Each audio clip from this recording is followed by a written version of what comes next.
Good morning, folks, and welcome to the Professor Chuck YouTube channel. Today, my guest is Christopher Freeman, my son and entrepreneur, and he is going to explore with me a topic that is relevant to all of us today, and we're gonna touch on millennials in the workplace. Yes, that's me. I'm the millennial. Yeah, so we have a representative of millennials in the workplace. So let's talk about this for a minute. You know, there's a lot of chatter about millennials in the workplace and, you know, the struggles that some other generational managers might have in terms of dealing with millennials. What are some of the extreme things you've heard about millennials in the workplace? And millennials are, well, on the stereotypes, right? The negative sides of what I've heard are they want too much. They want a workplace that accommodates so many more needs than really what a workplace used to really provide for. So what do you mean by that? A normal perception of a workplace, it provides a job. Right. You go in, you do work, you get paid. What more are some of the layers that millennials are known for maybe wanting in the workplace? It's this gratification that this is working towards something bigger, kind of like the work that you do here benefits more than just you, your company, but there's environmental factors that they help out with. You know, there's social change that this company is helping out with. That this workplace that you're at is so much bigger than just you and your company. Okay, so this represents that self-identity for the millennial themselves, and then being part of something bigger than themselves too? Yes. Interesting. Yeah, in terms of what the workplace delivers, there is a demand for more, and the millennials have definitely brought that to the workplace. Yes. Especially, you get a lot of these social movements that are going on nowadays too, and it's really in our heads that if we're not in an environment that is causing some type of change, that is pro-change, that maybe this isn't the best fit for me. And that goes to another element of this, is this piece of folks moving from job to job relatively easily. And my generation definitely did that more than the previous, and then at the millennial level, the next generation now, even more so. It's more pronounced, this ability to move from job to job. You're looking from, especially from the industrial age, where no one, or you worked at one job, this was because of your pension was there too, you don't move, right? Like you said in a few videos ago, because of the 401k gave us the ability to start moving. Yeah. Well, now you've got mobility. And then you have the social contract saying, hey, you know what? It's not bad if you move from place to place. Right. And as soon as that integrated in our society where it's not a bad thing, you get that in people's heads, it's not a bad thing, then that gave more of an ability to start moving from job to job. Interesting. So now we've got the ability to move. We have the social checkoff saying it's okay to move. And then you have people who are seeking meaning in their work, right? And yes. that seeking meaning is, if I can't find it and I don't have it and it's okay for me to move, then I'm gonna move. Then you're gonna move, yes. Seeking meaning. So how does one, from an employer standpoint, provide meaning for employees? Or is that something we should even consider? I know you're speaking from a generality standpoint. Yes. About things that are going on. I guess before we dive into that piece of it, anything else that, you know, the millennial folks Millennials also like to see more technology integrated into the workplace as well. Yeah. I mean, I worked at a place that was giving me, you know, typewriter to use, and they gave me, I was working on DOS and Lotus 123, right? So that's one. By the way, folks, those younger folks who are watching this, that's old technology. That's old Just technology. to let you know, that's what that is. I mean, typewriters should have given that away. I mean, unless they don't know what it is. I've actually had some people who don't know what it is. But is you're going through that. That was an extreme, right? They have not changed their business practices, their business model since the 70s and 80s. And that led to frustration. That led to frustration on my end, because of the sheer fact that I know you can get it done faster with more efficiency, with less people, with less strain on the individuals by utilizing some more relevant technology. It doesn't even have to be the newest, latest, greatest technology. Just some stuff from like 2005 would have been better. So there's two parts to this, and I guess that you've got the technology itself that helps solve things, and then you have this attitude of embracing or rebelling against technology and change. And so is it fair to say that if a company is rejecting some of the technology, it might be an indicator they reject change in general, which then becomes frustrating for... And especially a lot of what the millennials in general have come to understand is, let's question a lot of our norms, whatever we call normal, especially because in our lives we've seen so much change. The rise of cell phones, the rise of the internet, the rise, just technology in general, right? So that really put a thought in our heads saying, well, let's question more, right? Let's question if the workplace isn't willing to change, and yet I've seen so much change in my life. Is this really the best environment for me?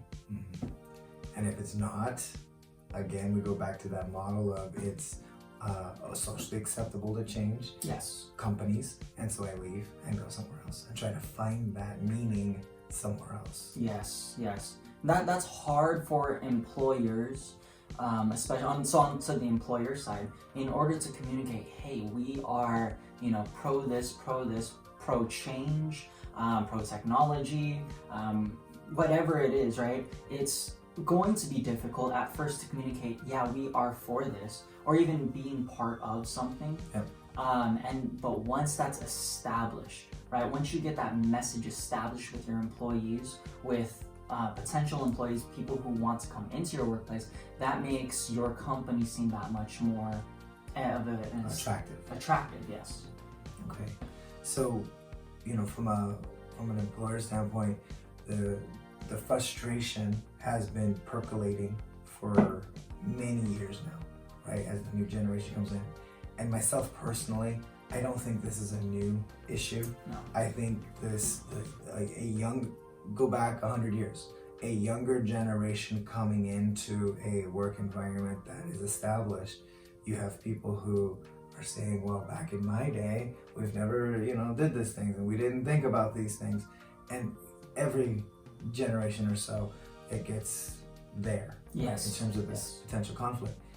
Pronounced today because of this technology shift, and it may actually get even more pronounced. But here's the deal: we can't avoid it, right? This is something that is not something that you can say, well, I'm frustrated with it and we'll go to get other options. This is the majority of the workforce in terms of people, right, who are there. You don't have a choice. If you don't know how to manage folks in this environment, you won't be successful, because that's the work pool.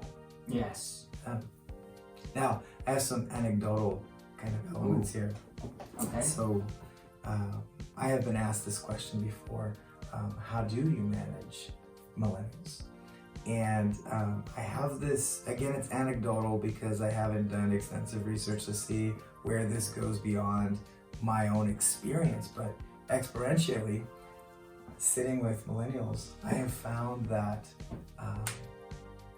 giving small assignments in the past to other generations that give you a small assignment, you kind of figure out what it is, what you're supposed to do with it, and you think broader, and you basically build a job around, a whole series of smaller assignments. So as an employer, my goal is give you a small assignment, give you another small assignment, give you another small assignment, and eventually you figure out, okay, these are how these are connected, and do something bigger. What I've found with many millennials is, if I give something that is small in nature in terms of work time and work effort, the folks take it in, they do it, they accomplish it, they say, what's next? If I'm not ready with the what's next, that's when there's a check out Like an process. off switch. Yeah. And when the task is on, nothing will stop them from the task. But when the task is over, then they revert to, oh, okay, I guess I'm done with that. So here's what I've learned is give bigger tasks, like give broader responsibilities to these folks. And I have seen them run with it, right? In terms of embracing a bigger job and making sure. So in other words, if I give you an hour task or 8-hour task, as opposed to a 1 month responsibility for this entire process, in either case, the person gets engaged completely. The only thing different with the second scenario is there's like no off switch. Right, and you can't Because have an it's off switch cyclical. because It's cyclical, right? There's more things that are going to come into it. It's just I have to build those broader responsibilities out, as opposed to folks that I work with in the past where they've helped build out their own set of responsibilities. And do you think that would be in response to, like, let's say social media, because that's quick hits, quick pieces of information, you scroll past to the next piece of information. It gives you that ability to check out from one piece to the next. So as soon as they complete something, they can check out. And if you're not ready for that next thing, do you think it's in response to social media or causation? I think the broader question we're talking about here is attention span. Attention span, okay. Right? Has social media affected folks' attention span? And I think beyond just millennials, you talk to Gen Zers, Gen Xers, you talk to boomers, right? Anybody in this who is exposed to social media, I think their social or their attention spans have been affected. Again, it's anecdotal, right? I don't know the research that's been done on it, but people demand things quicker. And if it's not satisfied quicker, they look for something else to fill that particular moment of their attention. You look at what entertainment and media was. A new movie was coming out when I was growing up, right? You'd wait weeks and weeks and weeks, the movie comes out, you'd go watch it, right, in the theaters, and if you missed it in the theaters, you waited months and months and months for anything else to happen. Yeah, VHS, that actually came out while I was a child. Even before that, then it was waiting for it to come onto TV, right, just the broadcast TV. And so you might go years before you see that same thing again and be able to see it, whereas today, the moment it comes out in the theaters, you're watching it on your cell phones, right? But yeah, attention span, I think has definitely reduced. I see this in different realms as well. As an employer, I've seen it, right? Different generations. As a professor, I see this in the classroom for sure.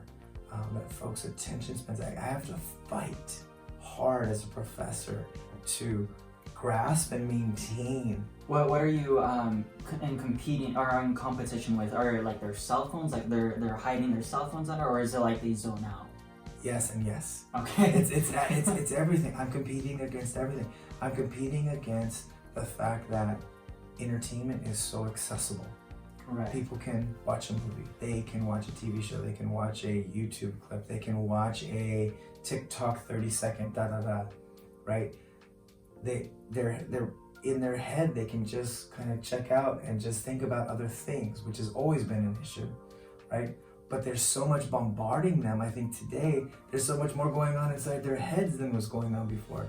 So for me to grasp them, hold on to them for an hour and a half, 2 hours of classroom time, and keep their attention on one topic, it is not an easy thing to do. So sticking with that same topic then, entertainment, for employers, right? On the employer side, do you think making the job more entertaining to them, will that focus them more to the job specific, or finding a way to make it more like a game? Gamification is an absolute necessity, I think, when it comes to designing jobs. I believe that probably could have benefited past generations as well, right? I don't think this is something that's, typically, is generational per se, but if you can take and design a job and make it fun and entertaining in the context of how somebody is having fun and being entertained on the outside, there's huge potential, I think, to continue to grasp somebody's attention and keep them focused on what's going on. Gamification is a huge movement in education, right? So it's higher education, it's about all education. Grasping attention, focusing on a topic, allowing people to have fun while they're learning. So having fun while you're doing, so taking that same concept, putting it in the workplace, I think there's huge benefits there for sure. Especially like when you make something in game, there's this whole idea that, 3 strikes and you're out, let's say, right? It's this mistake avoidance, but then it becomes that fun, like, let me try to improve my game. It's everything. It's so like a very hot movement is badges, right? You're in a game, you earn badges. You're in a social media thing, you earn badges. Well, there's like legitimate grown-up folks who are desperately seeking badges in other events. So I just came back from DISC training. So everything DISC, I'm an authorized partner. It's a beautiful program for assessing personalities. So I went to the corporate office to go get some training. And as I'm there, they're offering different products, different things that we can now as partners offer our customers. Okay. One of them is getting certified as a trainer in some of these products. Great, all right, that's fantastic. Get certified as a trainer. And just raw certification as a trainer means that people can respect you. They know that you've gone through certain training to become a trainer, right? But here's the deal. The thing that delights people the most on this is earning the badge that they can put on their LinkedIn profile, earning the badge that they can put on other social media platforms.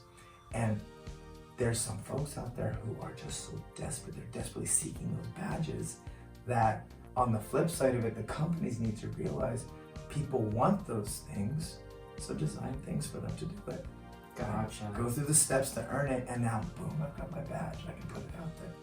And again, I'm saying that because a lot of that came from the game environment, but has now been started to apply or starting to see it percolate into the work environment as well. I like how you said earlier too, like this is not so much of a generational thing, but on the flip side, because it's starting really to come into the millennial generation, and ever so more with the Gen Zers, right? Because they're turning 20 this year, or even a little like 25 this year.